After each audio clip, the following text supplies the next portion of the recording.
थोड़ी सी ये फरमाइएगा कि सियासी मुखालिफिन को भी निशाना बनाया जा सकेगा इस कानून साजी को मद्देनजर रखकर?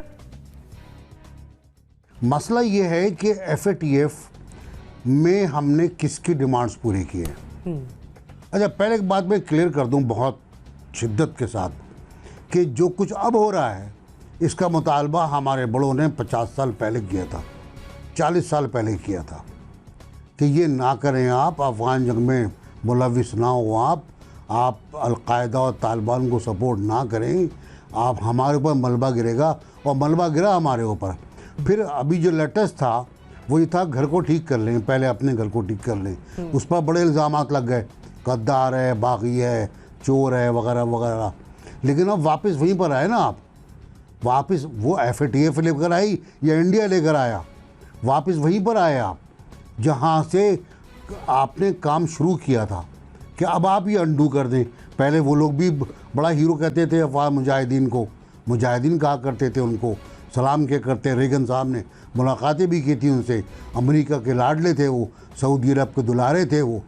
पहला फ़ंड आता था, ज़बरदस्त फ़ंड आता था, उसामा को भेजा गया कारोबार के लिए पूरा। तो ये सब कुछ हमारे सामने तस्वीर की तरह गुजर रहा है। कब गद्दार कहा, कब मुहब्बे वतन कहा, कब पाकिस्तान का प्यारा कहा, कब पाकिस्तान का दुश्मन कहा, अब फिर दुश्मन कहा जा रहा है पाकिस्तान का, कि ये पाकिस्तान की पॉलिसी के सामने खड़े हुए, उसके आड़े आ रहे हैं। मैं समझता ये हूँ कि दोनों बातें गलत हैं।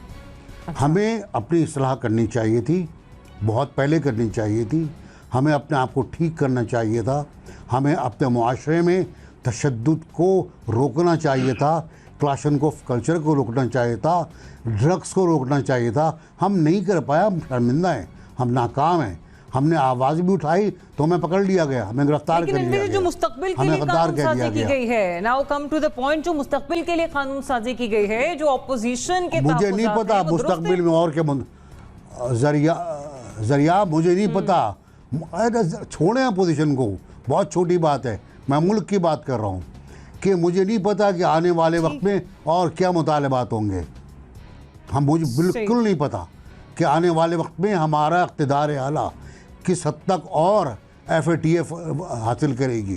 क्या हम FATF की आड़ में ऐसे काम कर रहे हैं जो FATF हमसे नहीं कह रही?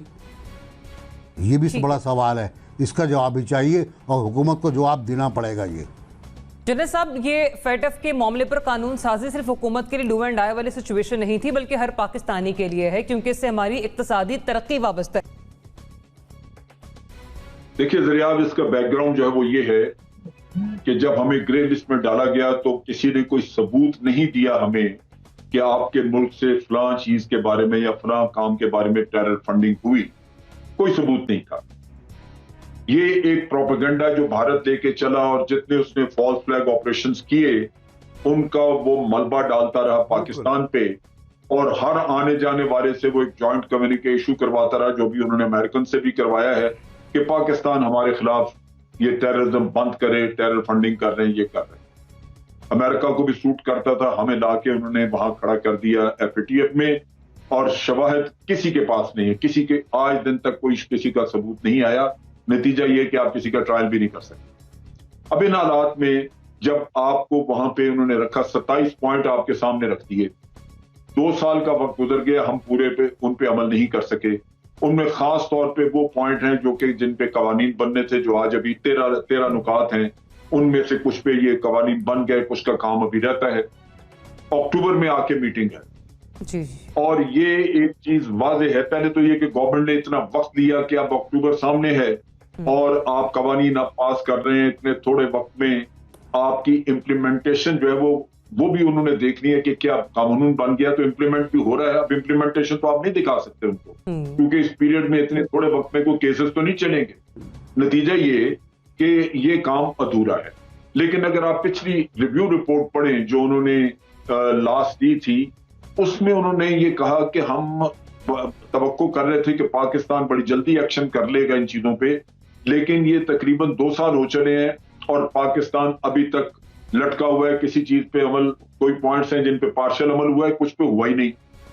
और अब हम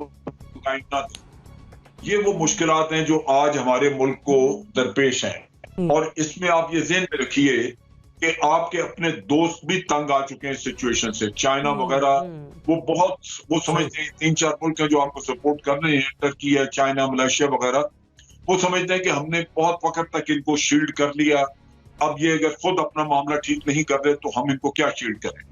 लिहाजा इस मीटिंग के बाद ये एक चीज वाज़ेह है कि आप अगर उनको सेटिस्फाई नहीं कर सकते तो ब्लैक लिस्ट में आप जरूर जाएंगे। उसके नतायज उन्होंने खुद जाहिर ये इसी रिपोर्ट में लिखे हुए हैं कि अगर आप ब्लैक लिस्ट में जाते हैं तो हम अपने मेंबर कंट्रीज को इत्तला देंगे, उनको एक सर्कुलर भेज देंगे, उनको बताएंगे कि इस मुल्क के साथ अब बिजनेस ना किया जाए। इसका मतलब है कि आपके साथ फाइनेंशियल डीलिंग 42 मुल्कों की 43 मुल्क गालिबन 43 उसमें उनकी खत्म हो जाएगी।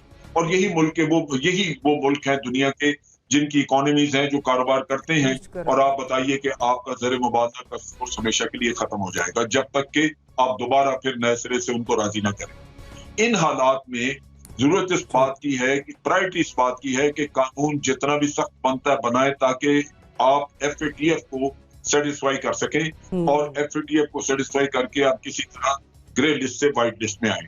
ये आपके मुल्क का मुफाद है और ये तलवार लटकी हुई है जिसको आपने सेटल करना है। मुजम्मिल साहब, हमने माजी में भैंस चोरी का मुकदमा, आप कहें जी इस मुल्क में भैंस चोरी का कानून नहीं होना चाहिए, लेकिन हमने देखा है कि अपोजिशन पर भैंस चोरी के मुकदमे भी बनाए गए हैं। ATC की बात की गई है। मैं समझता हूँ कानून अच्छा बुरा नहीं होता, कानून का इस्तेमाल अच्छा बुरा होता है। और फिर दूसरी बात यह है कि जैसे जनरल साहब ने कहा कि 2 साल हमने ताख़ीर की है, तो उसका भी तो कोई एहतसाब होना चाहिए ना कि 2 साल की ताख़ीर क्यों हुई है। IMF में हम लेट गए, FATF में हमने देर की है, दीगर मामलात में हमने देर की है, कराची में हमने देर की है, और शुगर में माफिया में हमने देर की है, अद्वियात में हमने देर की है, आटा में हमने देर की है। मेरा मतलब है कहीं इस हुकूमत ने ऑपोजिशन को दबाने के अलावा कोई काम टाइमली किया है? ये भी तो कोई देखने की बात है कि कोई काम टाइमली हुआ है। सिर्फ ऑपोजिशन पर मुकदमात बर वक्त बने हैं और उनकी गिरफ्तारियां बर वक्त हुई हैं, और उसी के नतीजे में आज जो खदशात हैं, जो नेशनल कंसेंसस नहीं हो सका है, ये उसी का बैकड्रॉप है कि क्योंकि गवर्नमेंट ने जो 2 साल किया है उसके बाद दूध का जला छाछ भी फूंक फूंक कर पीता है। बतूल, हमेशा देर कर देता हूँ मैं।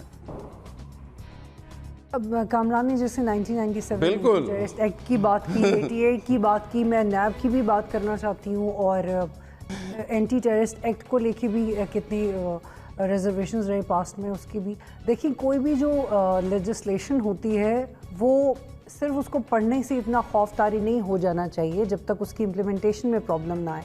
ये जो पाकिस्तान पे प्रेशर्स थे उनको मीट करना इसलिए ज़रूरी था क्योंकि आपकी यू कांट टेक स्टैंड, आप अभी बड़ी कॉम्प्रोमाइजिंग पोजीशन में। अगर आपका वज़ीर आज़म कहे कि देखिए मेरे रुपए की कदर और कम हो जाएगी, मेरे पास इतने फॉरेन एक्सचेंज रिजर्व्स नहीं हैं, मुझे आपकी मदद की ज़रूरत है, ये मुल्की मफाद में कर लेते हैं, लेकिन मैं आपको यकीन दहानी करवाता हूँ कि ये कानून बनने दें, आपके साथ ज़्यादती नहीं होगी।